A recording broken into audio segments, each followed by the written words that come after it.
Very welcome to all of you, and as all of us understand that we will be continuing our discussion. We were yesterday talking about the problem of harmonic oscillator, and we had been resolving a numerical problem based on the ground state eigenfunction of harmonic oscillator.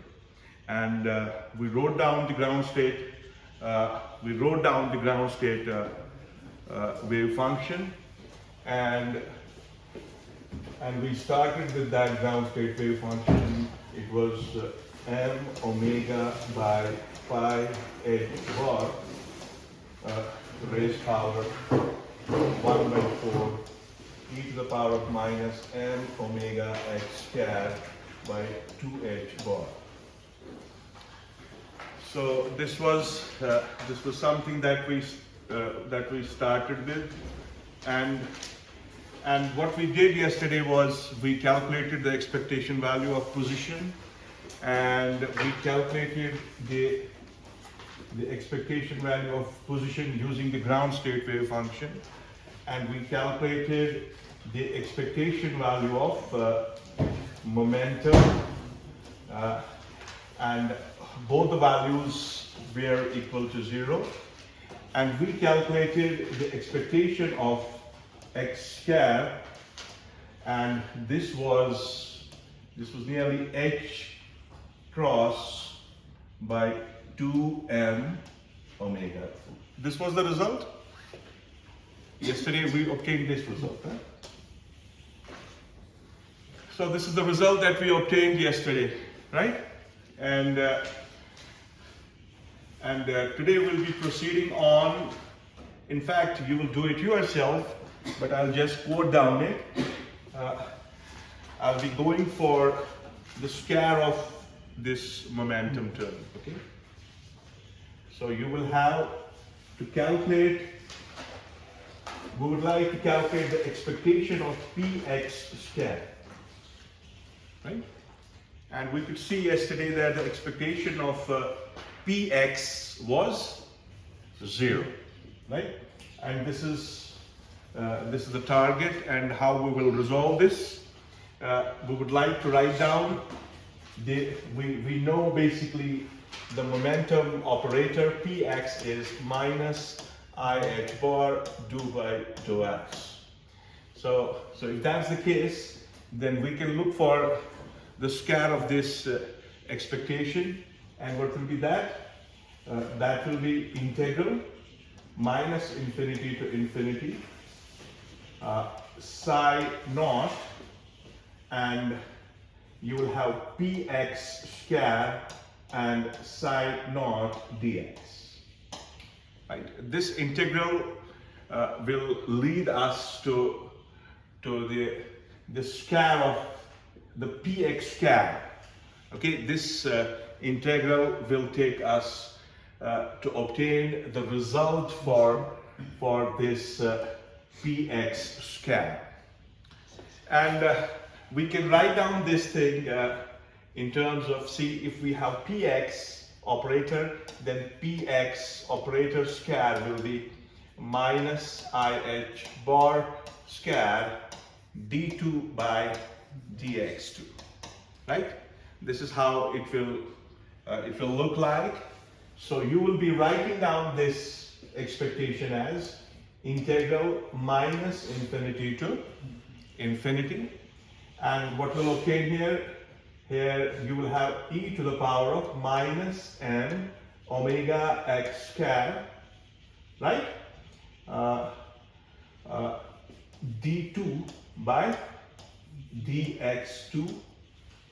Okay, and then here you will have e to the power of minus m omega x square by 2h bar by 2h bar, and you know that the multiplication of the normalization constant that you have, that will be outside. What will be that? That will be m omega by pi h bar pi whole raised power 1 by 2. Now another thing that we have here is iota h bar whole square. Okay, so for iota square I will get -1, so minus you will have outside, so you will have h bar square here outside this integral, and in addition to this you will have a negative. Okay, and this is now simple because we have already resolved this kind of problem yesterday. Okay, I have shown you how to write down the result of the integrals of the form integral -∞ to infinity x to the power of n e to the power of minus alpha x squared, right? And what's that equal to? It's 1 by 2 to the power of 1 by 2 alpha raised power n plus 1 divided by 2, and the gamma of n plus 1 divided by 2. Okay, so using that formula you can evaluate these integrals. But before we proceed on from here, we would like to resolve this double derivative. So this is whole with respect to x, right? So if I resolve this double derivative, I will take the first derivative. What will be that? D by dx of e to the power of minus m omega x squared by 2h bar. Okay, so what will be the differential of this exponential? It will be the same thing, but you will have to take the internal derivative of the exponent. That will be minus m omega by 2h bar. X squared will give you 2x, isn't it? Okay, then your exponential will remain as is, e to the power of minus m omega x squared by 2h bar, right? Okay, so this is the first derivative. So first derivative, you can see here, I think this 2 and 2 will cancel. Okay, so the first derivative is giving you what? The first derivative is giving you, yeah, come on. E to the power. Yeah, tell me about the constant. What's outside? Yeah, it is minus m omega, yeah, by 2h bar, and then you have x e to the power of minus m omega x squared. Come on, check it. Is it right? You just check it out. Okay, this was the first derivative. Yeah? Did I commit some mistake? It's minus m omega 2 and 2 minus m omega by h bar, right? And now we have to take the derivative of this thing. So 2 is not here. Okay? It's minus m omega by h bar. This is it. Now I'm taking another derivative. Now I'm taking. The first derivative has given us this. Now I'm again taking its derivative. So now my m omega by h bar will remain outside. Now you will have a UV rule here. Okay? Because now you have x and y. I mean you have u and v. So this is something that's outside it. Okay? So what will you obtain from here? X as its, right? You will have x as its into the derivative of. So what will that give you? That will give you minus m omega 2x by 2h bar. See, I'm missing that. This is 2h bar. And you are not correcting me. Okay? So 2x e to the power of minus m omega x squared by 2h bar. So this is the first thing, plus the derivative of x will give me 1, and you will remain with e to the power of minus m omega x squared by 2h bar. Come on, is it right? So now I would like to incorporate this thing in my integral. Okay, this thing will go in my integral. Can you dictate me that now? Okay, you have to dictate this thing to me. So what was my integral? What was it? So I'm calculating px squared. This is minus, okay? Minus m omega by pi h bar raised power 1 by 2. And then this minus is gone, the first minus. Because iota scan was -1. That minus will make that minus plus. So you are here left with h bar scan. This is it, okay? Now after this you have the integral, okay? You have the integral from minus infinity to infinity. Then you have e to the power of minus m omega x square by 2h bar, isn't it? And then we have resolved the double derivative. Tell me what's that? So that's coming after this. So what's that? M omega minus M omega Minus m omega by h square by h bar. into minus Yeah. x Yeah. x into minus omega 2x by 2 pi You're not able to tell me. Come on. minus M omega Minus m is here. X. This is it. This 2 and 2 will cancel, okay? This is minus m omega x by h bar. So you have x outside, okay? Isn't it? Yes, sir. X का derivative Then you have minus M minus m omega x x by 2h square by 2 is gone. h square sorry H bar times e to the power e to the power of minus M omega minus m omega x x squared by 2h bar. Yes, sir. This is the one term. The next term is, see, this is common to both these terms, okay? This term, okay? So, what's the next term?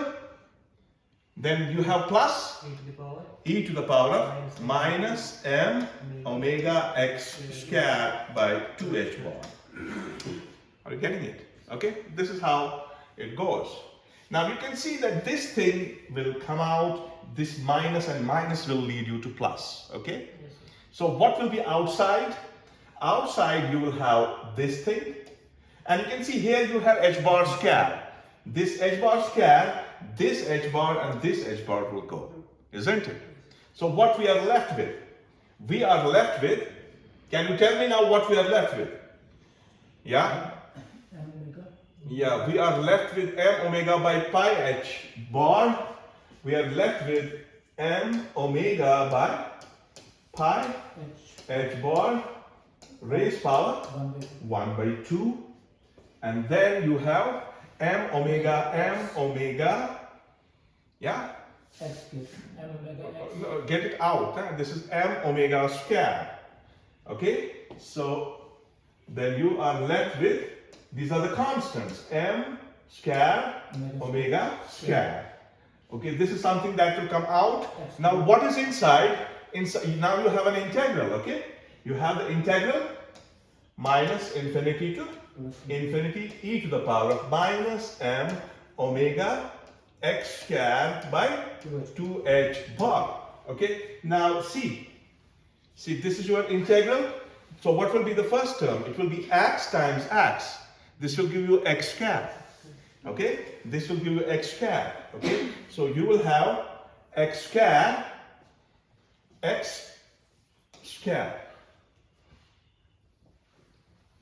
Come on, okay? See what we did, we resolved the derivative part of it. Okay, so this is the exponential part. This will remain as it. So you will have integral x squared. Then e to the power of minus m omega x squared to h bar.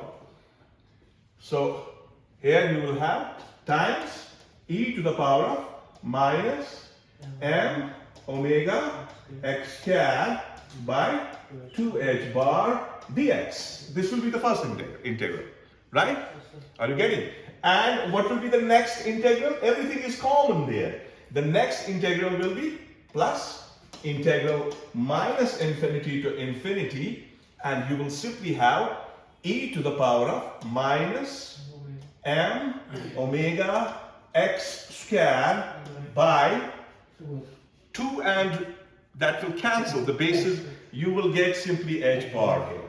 In fact, here you will get only one h bar because you will be multiplying this exponential with this exponential. Are you getting? So you will have this damn thing. I will call this damn thing x. Okay? So what you are left with? you are left with x, you are left with x, you are left with x, then the integral minus infinity to infinity x squared e to the power of minus m omega x squared by h bar. No, it's not 2 because these exponentials will multiply and their exponents will be added, and this will be dx, and then you will have another integral that will be integral minus infinity to infinity e to the power of minus m omega x squared by h bar dx. Right? So these two integrals, you know how to resolve them. You have that equation. You can use, in the first case, n will be equal to 2 or getting. And in another case, what will be n? N will be 0. It's x raised power. I can write down this as x raised power 0. Okay? So then you will get the values. When you will get the values, you will incorporate those values and you will finally obtain this px squared. This px squared will come out to be m omega h bar by 2. Okay, fine. That will be an exercise for you. You'll do that and you will obtain this result. And when you obtain it, you'll feel beautiful about it. But when you will go into the higher class, I mean when you go into quantum mechanics second, you'll find that this problem can be solved in a very, very easiest way using Dirac notation. But that's not the case that we have been discussing here. Now you can see that I have resolved this problem assuming the ground state eigenfunction. So you can have a problem on first excited state. So that will become more cumbersome. Then you can have second excited state. That will be more cumbersome, right? Then you can have the nth excited state, right? So, so that way this situation can go, but this problem can be simplified using matrix formalism, using Kepler notation.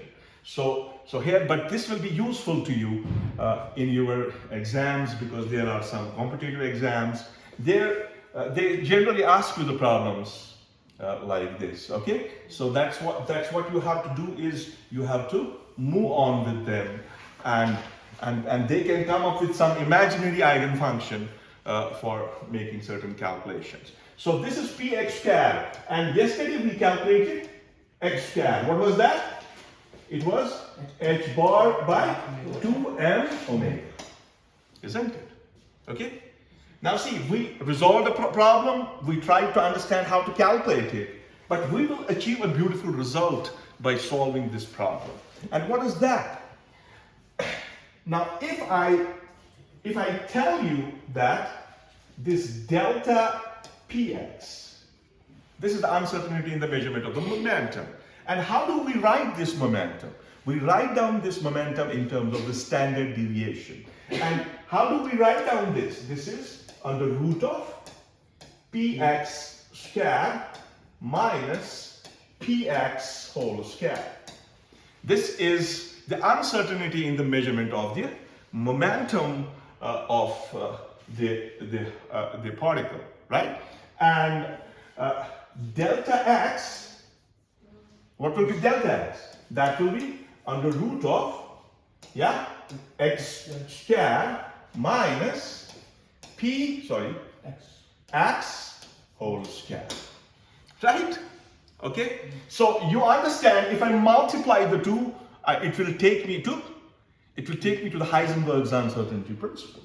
Right? That's what you expect from writing down this equation in this fashion.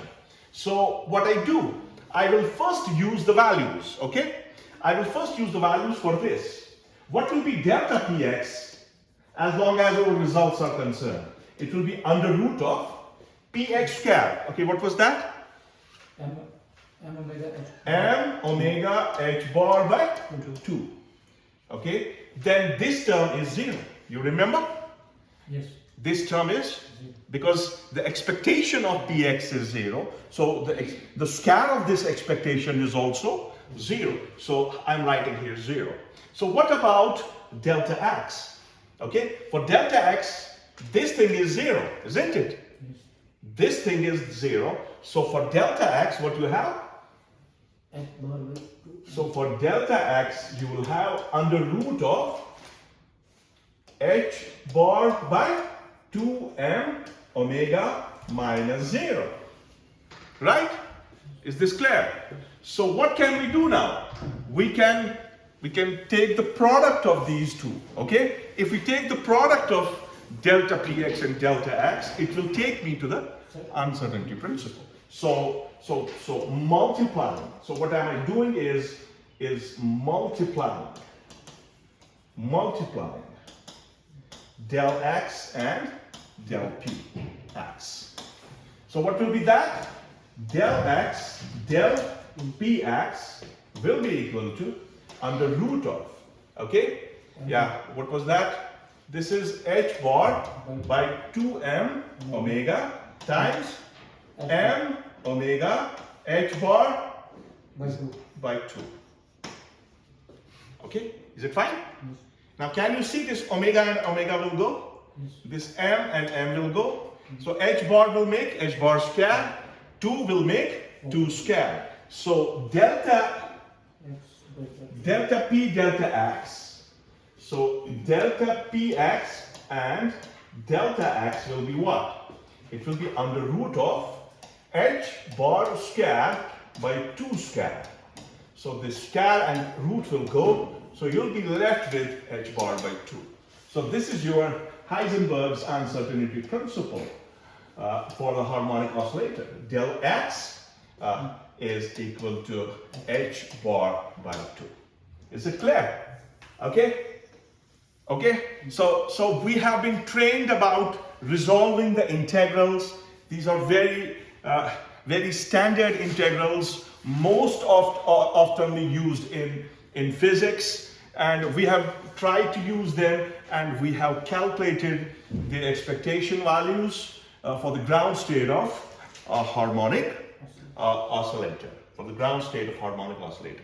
Now, the next thing that we'll be talking about is, we will try to take this problem of harmonic oscillator in terms of central potential problem.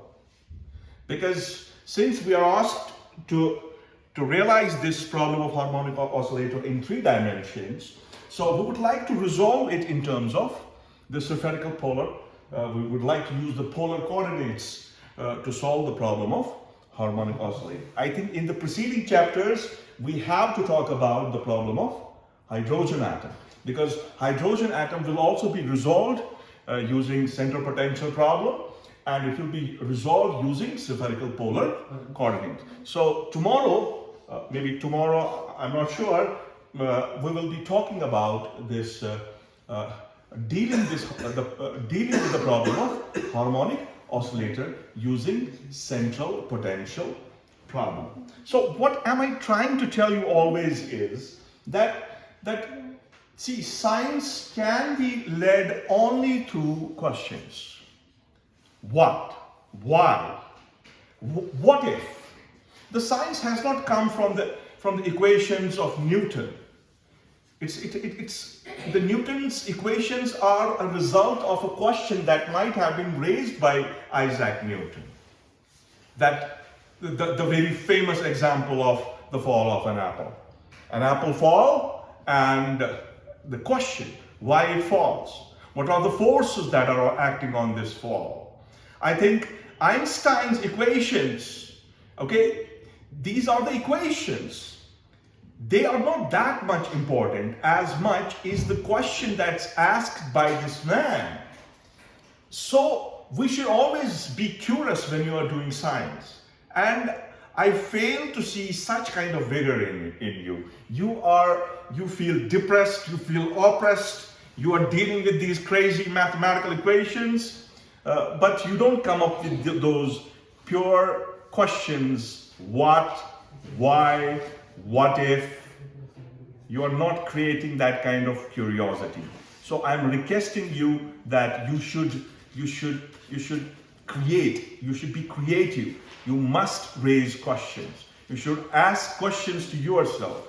In a lonely room, okay, you maybe you're shying in this classroom. In the lonely room, you should ask the questions, because when you will ask the question to the door, the universe that's behind that door will come and try to answer your questions.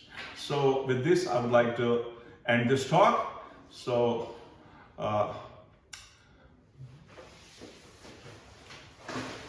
thank you.